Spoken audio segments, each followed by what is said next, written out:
तस्स भगवतो अरहतो सम्मा संबुद्दस्स।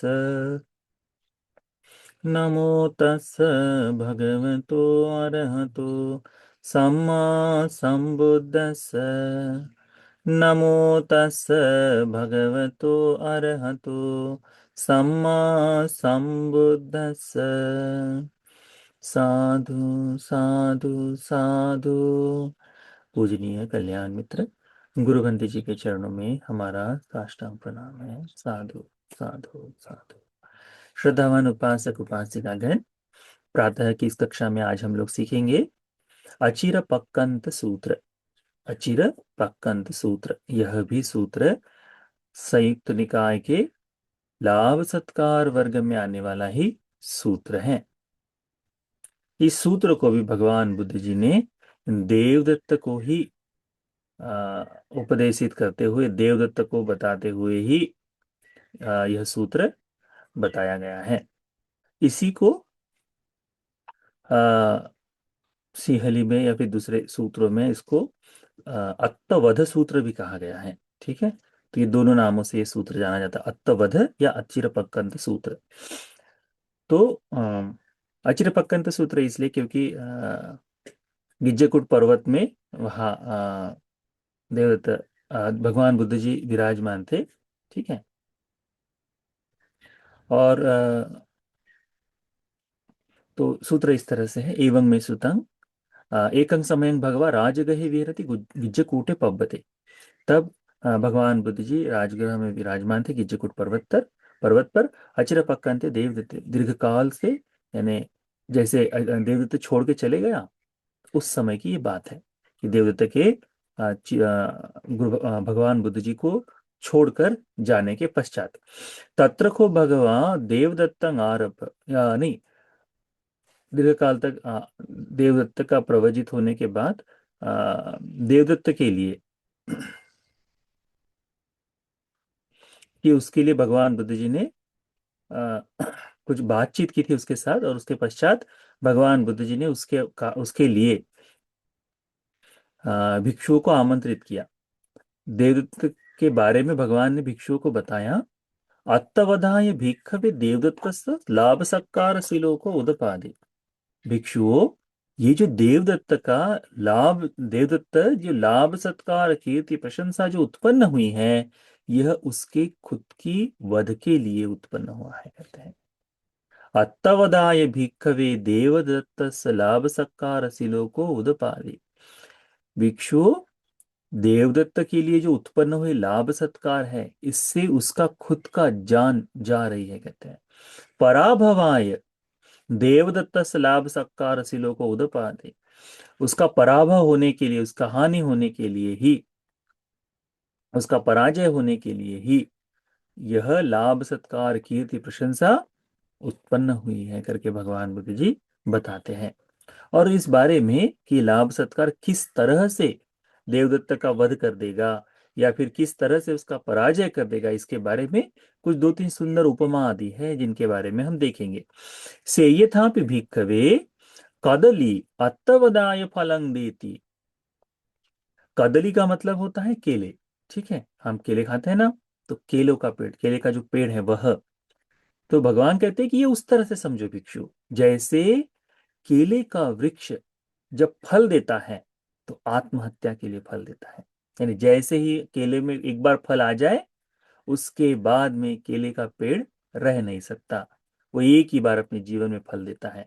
तो कदली अत्तवदाय फलं देती पराभवाय परं देती फलं देती, अपने विनाश के लिए ही, अपने पराजय के लिए ही फल देता है।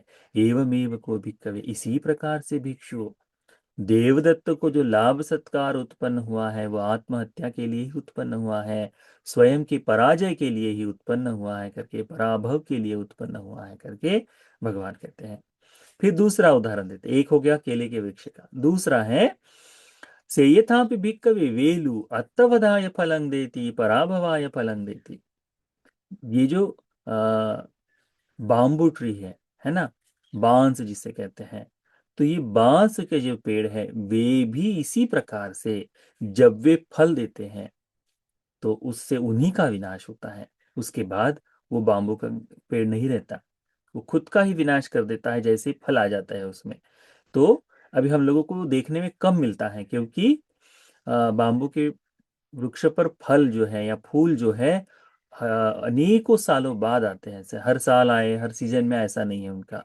वो आते हैं तो 20 साल, 40 साल, ऐसे सालों के बाद ही बाम्बू के वृक्ष में फल आते हैं, है ना, फूल आते हैं। तो भगवान कहते हैं इसीलिए हमको आसानी से देखने को नहीं मिलता, तो इसलिए भगवान कहते हैं कि ये जो बाम्बू के पेड़ जो है, बांस के जो पेड़ है, बांस जो है जब फल देता है तो वो फल अत्तवधाय देती, खुद के ही हत्या के लिए, पराभवाय फलंगति, खुद का ही पराभव हो जाता है उससे, उसके बाद वो रह नहीं पाता, इसलिए नाश ही हो जाता है। तो भगवान यही बताते हैं कि देवदत्त को जो उत्पन्न हुआ लाभ सत्कार कीर्ति प्रशंसा है, ये भी उसके आत्मवध के लिए ही उत्पन्न हुआ है। देवदत्त का जो ये लाभ सत्कार कीर्ति प्रशंसा उत्पन्न हुई है, ये उसके पराजय के लिए, पराभव के लिए ही उत्पन्न हुआ है। फिर भगवान एक और उपमा देते हैं। भगवान कहते हैं से यथापि भिक्खवे नलो अत्तवदाय फलम देती।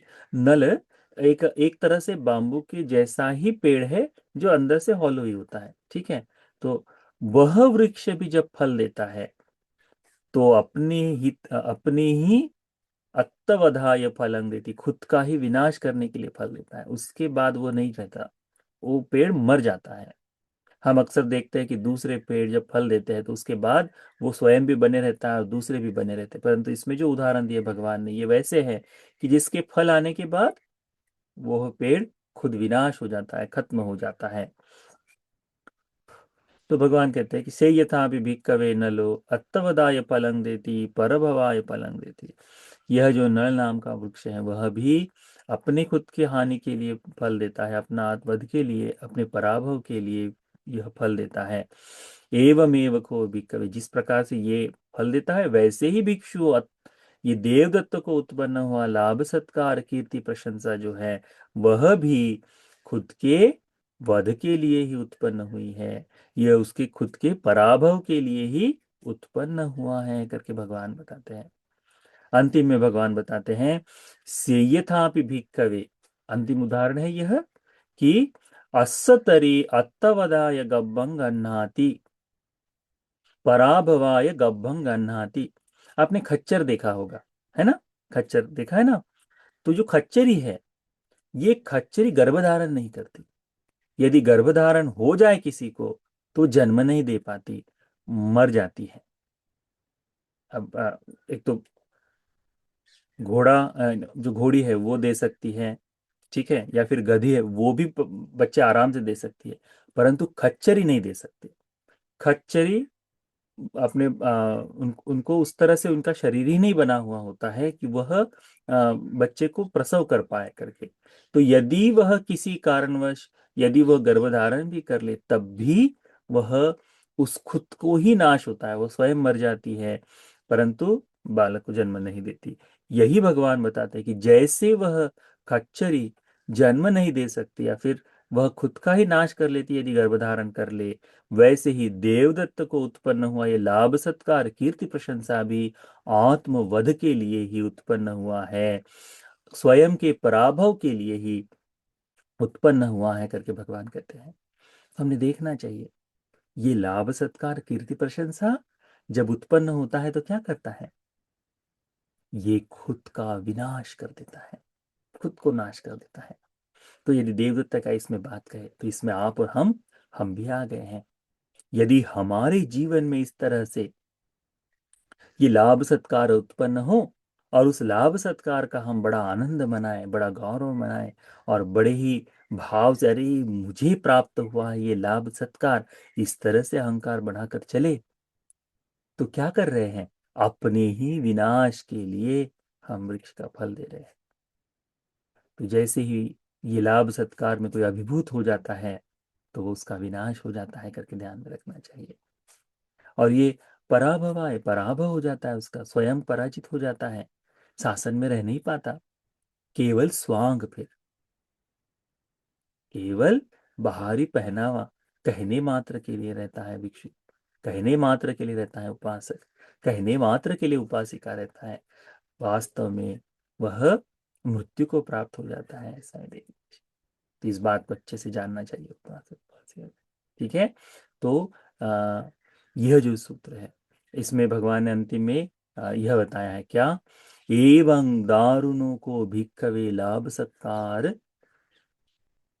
सिलो को, भिक्षु इतना भयानक है ये लाभ सत्कार कीर्ति प्रशंसा, एवं वो भिक्खवे शिक्षित भक्ति, भिक्षु तुमको यह सीखना चाहिए कि लाभ सत्कार कीर्ति प्रशंसा बहुत भयानक है, दारुण है करके। फिर भगवान बुद्ध जी यह कहने के बाद फिर ये गाथा भी कहते हैं, इदम वोच भगवा इदं वत्वा न सुगतो अथा परं एतद वोच सत्ता। इदम वोच भगवा का मतलब होता है भगवान ने ऐसा कहा, इदं वत्वा न सुगतो अथा परं एतद वोच सत्ता, ऐसा कहने के पश्चात भगवान ने ये बात भी कही करके एक से क्या कहते हैं भगवान, फलं वे कांदलिं हंति, फलं वेलुं नलं, फलं नलं सक्कारो कापुरिसं हंति, गब्भो अस्सतरी यथाति। कंदली फल देते ही खुद का हनन करती है, फल वेलु वृक्ष का भी और नल वृक्ष का भी खुद का ही हनन करते हैं, यानी हंती यानी स्वयं का ही नाश कर देते हैं। सक्कारो कापुरिसं हंति, बुरे आदमी को, है ना, जो गलत स्वभाव रखने वाला जो है, ऐसा व्यक्ति जो है, पापी भिक्षु जो है, पापी व्यक्ति जो है, इस पापी व्यक्ति को जब यह सत्कार मिलता है, पापी को जब सत्कार मिलता है तब वह उसी प्रकार से हनन हो जाता है जैसे गब्बो अस्सतरी यथाति, कि जैसे अस्सतरी जो है यानी खच्चरी जो है, उसका गर्भ उसका विनाश कर दे, वैसे ही अ, यह पापी व्यक्ति को मिला हुआ सत्कार उसका विनाश कर देता है करके, उसका विनाश कर देता है करके। इसीलिए हमने अच्छे से जानना चाहिए। ऐसा होता है कि जो पापी पापी व्यक्ति है ना, सत्कार मिलते ही अहंकार में आ जाता है, घमंड में आ जाता है, और उसका लज्जा भय खत्म हो जाता है। जहां लज्जा भय खत्म हो जाए उसके बाद धर्म नहीं बचता। इसीलिए हमको ये सूत्र अच्छी तरह से सीखना चाहिए। देवदत्त के बारे में यदि भगवान ने बताया हुआ है, परंतु यह उतना ही हमारे जीवन में भी लागू होता है। हमें भी इस बात को अच्छी तरह से समझते हुए ही धर्म में आगे बढ़ना चाहिए। ठीक, तो यह सूत्र का उपदेश, अचिरपक्कंत सूत्र या अत्तवध सूत्र, हम सभी को इस लाभ सत्कार कीर्ति प्रशंसा के यथार्थ भाव को समझने के लिए, भगवान के बताए इस धर्म को बोध कर लेने के लिए उपकारी हो जाए। साधु साधु साधु।